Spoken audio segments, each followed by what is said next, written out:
से मैं अपना तारुफ भी कराना चाहूँगा और मुझे यकीन है कि बहुत से लोग मुझसे बाखूबी वाकिफ़ होंगे, क्योंकि मैंने आप लोगों की नुमाइंदगी की है स्नातक क्षेत्र से, की रही है आप लोगों से काफ़ी, यहाँ काम भी उस दौरान मैंने कराए।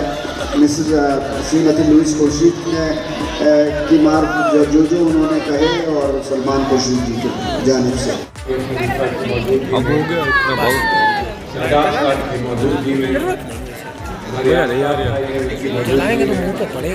थोड़ा नीचे शाहरुख साहब यहाँ आए, उनका काम देखा करते थे, फरुखाबाद में नुमाइंदगी करते थे विवेक बंसल साहब, इमरान अंसारी मेरे छोटे भाई जिन्होंने ईरानगार और निज़ाम मुस्तफ़ा अलग तो जानते भी नहीं कि निज़ाम मुस्तफ़ा क्या है, वो तो राम राज भी नहीं जानते कि वो क्या है। और इसलिए मैं ये कह रहा हूँ कि तुम जानो ना जानो, हमारे एक बड़े शायर ने कहा, भगवान राम को कहा कि इमाम हिंद है ये। हमने ये माना है कि हमारी मुश्तरक तहजीब, गंगा जमनी तहजीब में इत्तेहाद की ज़रूरत है, लेकिन इत्तेहाद सिर्फ एक अकेले एक कौम का इत्तेहाद नहीं, हमारा इत्तेहाद हर कौम को एक साथ लाके गुलदस्ता बनाकर हमारा इत्तेहाद, हमको हिंदुस्तान का नाम उसने उसको दिया है। उस खुशबू में हर बदन की खुशबू, उसमें महक हर सोच की महक, तब जब तक के वो खुशबू और महक ये कहते हैं कि हम सब एक हैं, हमें एक ही रहना है और एकजुट ही हमको होकर रहना है। लेकिन फिर भी लोग ये उम्मीद करते हैं कि हमको टुकड़ों में बांट दें, लोग उम्मीद करते हैं कि हमको अलग अलग कर डालें। तो कहीं ना कहीं हमको बहुत गौर से ये सोचना होगा कि कुछ भी कर दो, लेकिन इस मुल्क के टुकड़े मत होने देना। जो हमारा तसव्वुर है, कल्पना है, उसके टुकड़े मत होने देना। अगर उसके लिए कुर्बानी चाहिए है, अगर मेरी कुर्बानी चाहिए है तो मेरी कुर्बानी ले लेना, लेकिन इस मुल्क के टुकड़े मत होने देना। क्योंकि हमने देखा है कि मुल्क के टुकड़े करने वालों ने क्या अंजाम किया हमारा, और तारीख ने हमको कैसे कैसे सबक सिखाए, किस तरह से जिगर के टुकड़ों को अलग अलग करके खानदानों को बांट दिया, और बांटने के बाद भी उनको ये चैन नहीं हुआ कि हम और कहीं किसी से कुर्बानी ना मांगे और किसी से बलिदान ना मांगे। फख्र है फर्रुखाबाद पर कि जब भी आंधियां चली हिंदुस्तान में, जब भी अंधेरा छाया हिंदुस्तान में, तो यहाँ आपकी रोशन शमा जलती रही। आंधियों से उसको आप हिफाजत से रखे, आपने रखा, और चाहे आपका हाथ जल गया होगा, लेकिन आपने कभी उस शमा को बुझने नहीं दिया। मैं आपसे सिर्फ इतना ही कहना चाहता हूँ। लोग आते हैं, कहते हैं कि हम ये करें, हम वो करें, हम ये करें, हम वो करें। मैं तो सिर्फ एक बात कहता हूँ कि मेरा घर हो आप, मेरा ख़ानदान हो आप। मैंने अपनी ज़िंदगी को फर्रुखाबाद के लिए वक़्फ किया कि मैं यहाँ से कामयाब हूँ, नाकामयाब हूँ, विफल हूँ या कामयाब हूँ, लेकिन मुझे यकीन इस बात का है कि आप मेरे अपने हैं और मैं आपका हूँ। मैं फर्रुखाबाद को छोड़ नहीं सकता। फर्रुखाबाद चाहे तो मुझे कुचल सकता है, क्योंकि जो भी अजमत मुझे मुल्क में मिली और जो भी अजमत मुझे दुनिया में मिली, वो यकीनन फर्रुखाबाद की दी हुई अजमत है। किसी ने मुझे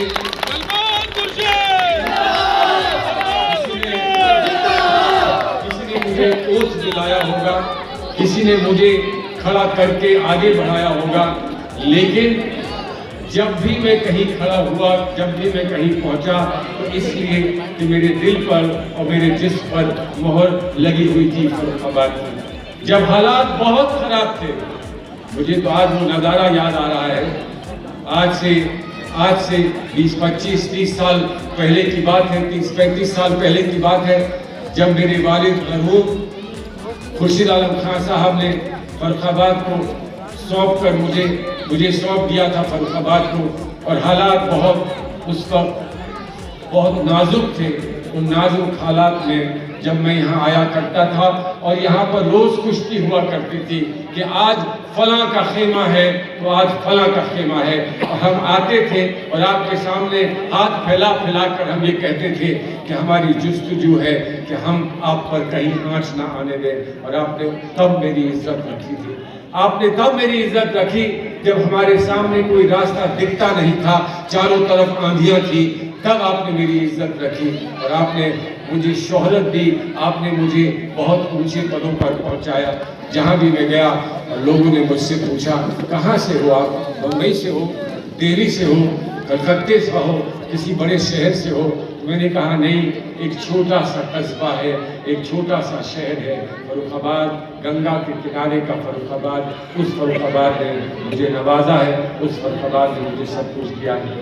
लेकिन कभी कभी अफसोस इस बात का जरूर होता है, अफसोस इस बात का जरूर होता है कि अपने घर में अपने घर वालों के साथ बैठकर मुझे ये कहना पड़ रहा है कि किसी अजनबी को अपने दिल से मत लगाना, उसकी इज्जत करना, एहतराम करना, उसको चाय पिलाना, उसको खाना खिलाना, लेकिन उसको वो जगह मत देना जिस जगह पर मैंने अपना हक मांगा है। आपके दिल पर मैंने अपना हक मांगा है, मैं फर्रुखाबाद के दिलों पर राज करता हूँ। मुझे और कुछ नहीं चाहिए, मुझे कुछ नहीं चाहिए, चाहिए तो सिर्फ यही चाहिए कि आपके दिल में जो जगह हो उस जगह में आप मुझे बैठा लें और हमेशा उस जगह में आप मुझे महफूज रखें। और मुझे ऐसा लगे कि मैं अपनी माँ की फिर से गोद में आ गया।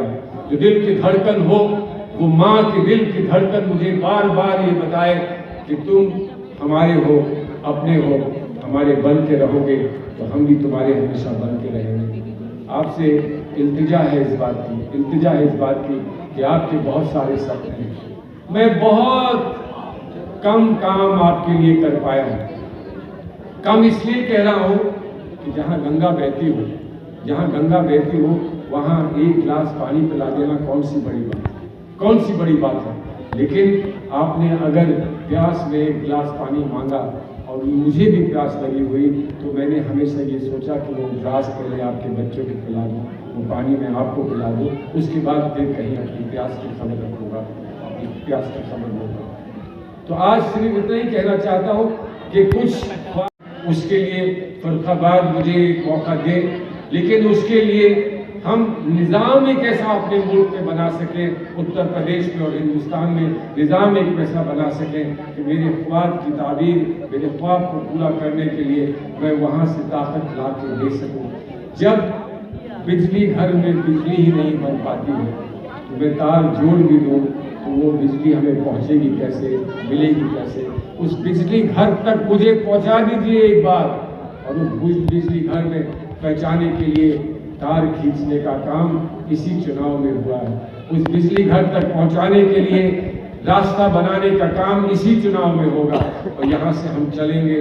तो इतना आपसे वायदा करता हूँ कि मेरे कदम लड़खड़ाएंगे नहीं, मैं कभी नहीं रुक कर ये कहूँगा कि थकने का कोई सवाल नहीं। मैंने अपने 3 बच्चों को, उनकी परवरिश लुईस खुर्शीद को करनी थी, उसका वक्त मांग कर फर्रुखाबाद को दे दिया, इसलिए कि मैंने माना कि आपके बच्चों की परवरिश मेरे बच्चों की परवरिश से कम नहीं है।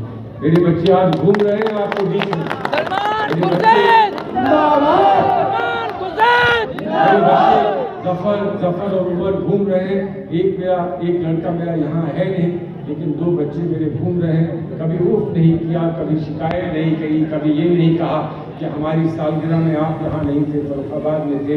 ये नहीं कहा कि हमारे इम्तिहान के वक्त आप यहाँ नहीं बैठे क्योंकि आप खुद फर्रुखाबाद में इम्तिहान दे रहे थे। ये नहीं कहा कि हम कहाँ तक आपको फर्रुखाबाद के लोगों के बीच में जाकर हम फिर से मांग लें कि हमें हमारा वालिद वापस कर दो, हमको हमारी माँ वापस कर दो। इसलिए कि वो समझ गए कि मेरी औलाद सिर्फ 3 लड़के नहीं हैं, मेरी औलाद आप सभी की औलाद है, आप सब के बच्चे मेरे बच्चे हैं और इनकी परवरिश करना मेरा एक फ़र्ज़ है। और उस फ़र्ज़ को अदा करने के लिए मुझे आप मौका दे दें कि मैं आपके बच्चों की परवरिश कर सकूं। 1 दिन, 2 दिन, 4 दिन, 1 साल, 2 साल, 5 साल में शायद हम कुछ ना कर पाए, लेकिन उम्मीद है, दुआ है कि मरते दम कोई पूछेगा क्या करा तुमने फर्रुखाबाद के लिए, तो कम से कम मैं ये कह पाऊँगा कि हम लाए हैं तूफान से कश्ती निकाल कर इस देश को मेरे बच्चों, इस फर्रुखाबाद को मेरे बच्चों रखना संभाल कर। आज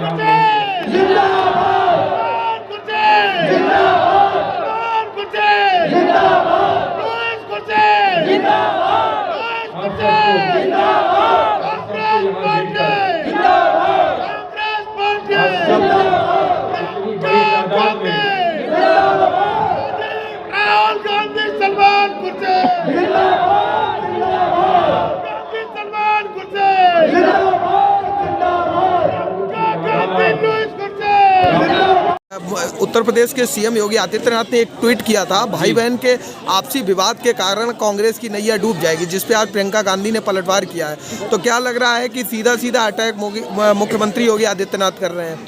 अरे आपसी विवाद किसका आपसी विवाद? भारतीय जनता पार्टी का आपसी विवाद है। कांग्रेस में तो कोई विवाद है नहीं, हमारे यहाँ तो कोई विवाद नहीं है। लेकिन जहाँ जमहूरियत में, जहाँ डेमोक्रेसी में, लोकतंत्र में लोग बैठते हैं तो हर एक को अलग अलग दिमाग दिया गया है।